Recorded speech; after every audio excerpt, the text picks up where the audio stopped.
негізгі медитация деген не екенін, бұл кереметтей алапат құрал. Кереметтей алапат құрал. Бір мысал келтіріп берейін. Астанада бір Нұргүл деген келіншек босанған кезде, қатты қиналып босанғанда 14 күн немеде жатқан, реанимацияда. Содан кейін мына жүректің бұлшықеттері болады. Бұлшықеттері зақымданған, содан кейін дилатационный кардиомиопатия деген ауруға шалдығады. Содан кейін дәрігерлер айтты, бұндай диагнозбен ары кеткенде 3 жыл өмір сүресің деп. Содан кейін 1,5 жылдан кейін дәрігерлер айтты дейді, саған жүрегіңе ота жасау керек. Дайындалып жүредім, бір дәрігер айтты дейді, жасатпа.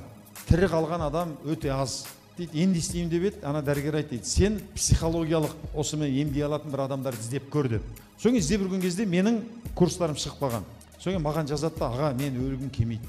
7 жастағы ұлым бар, күйеуім бар, сүйіп қосылған, мен өмір сүргім келеді. Одан кейін мен айтқан нәрсені медитацияны жасай бастаған. 1,5 айдан кейін дәрігерге барсам, дәрігерлер шок дейді. Жүрек неменесі, қағысы, фракциясы 55-ке көтерілген. Баши 90% қалпына келген. Осы сияқты мен жүздеген нәрсені айтып бере аламын. Енді медитация деген не? Медитация мидың тренировкасы.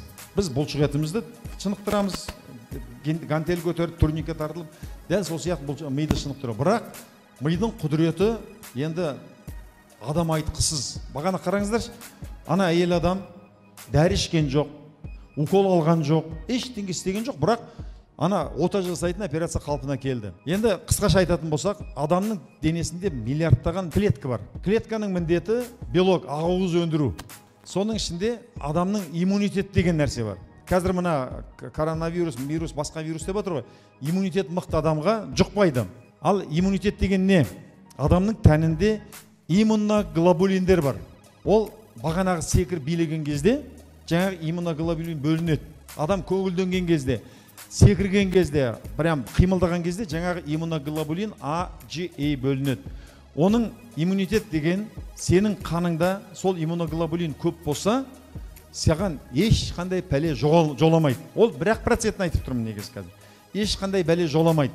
Оның көлемі аз болса, сен кез келген ауруды тез жұқтырып аласың. Біздің ойымыз, мына нейромедиатор, мына біздің эндокринный железа, жүректе вилочковое железа, мида эпифиз, гипофиз бар да, шишковидный железа, надпочечник, мына жұмыртқа, енді ол сөзді ұят жоқ, ол да половые железы. Сол железалар бізде гормондар өндіреді. Бірақ ол гормон өндіру үшін алдымен ой, адамның эмоциясымен ой өндіреді. Дұрыс ойлаған адам көңілденіп, күн қандай тамаша, ауызбен емес жүрекпен айтқан кезде сенің миыңда айтады, жақсы ой, жақсы нәрсе болып жатыр дейді да, бүйрекке команда береді. Бүйрек өзі не істейді? Тез жаңа белок неменеге біздің организмімізді оятады. Содан кейін IgA жаңағы иммуноглобулин өнеді. IgA деген иммуноглобулин. Ол қайда болады? Ол мына ауыз қуысында, мұрын қуысында, біздің несеп жолында, асқазанымызда болады. Көбінесе ауыз қуысында. Өзі көңілді адам, ақ көңіл адам көбінесе ауырмайды. Менің туған апайым, сол кісі былтыр рак ауруына шалдықты. Асқазан рагы, 3-ші стадия. Апайым етжеңді адам 80 килограммнан 86 килограммнан сызғаныққа жатқызып, операция жасатқыздық. Қазір тифай, құлан таза жазылды, шауып жүрген 1,5 жыл болды. Бірақ нәрсе, айтады 90% қайтыс болады екен, апайым оптимист. Ол кісі берілмейді. Мен медитация жасатқыздық, апай бәрі жақсы болады, керемет болады, мен осыған бәрі керемет болады дегеннің сенімнің арқасында ол кісі жазылып шықты. Сенің арқасында.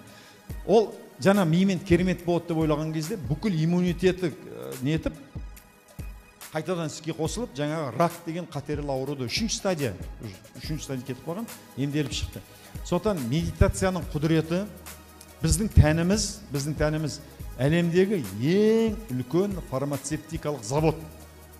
Қабағы салбырап жүрген адамда жаңа иммуноглобулин төмендейді, онда кортизол бөлінеді, надпочечник кортизол бөлгеннен кейін біздің тәніміз ауруды шақырып алады.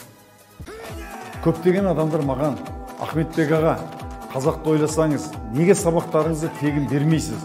Курсқа қатынасуға ақшам жоқ деп жатады. Осы секілді мыңдаған пікірлерден кейін 12 күндік психологиялық өзгергім келеді атты тегін челлендж бастадық. Қатынасу үшін төмендегі сілтемені басыңыз.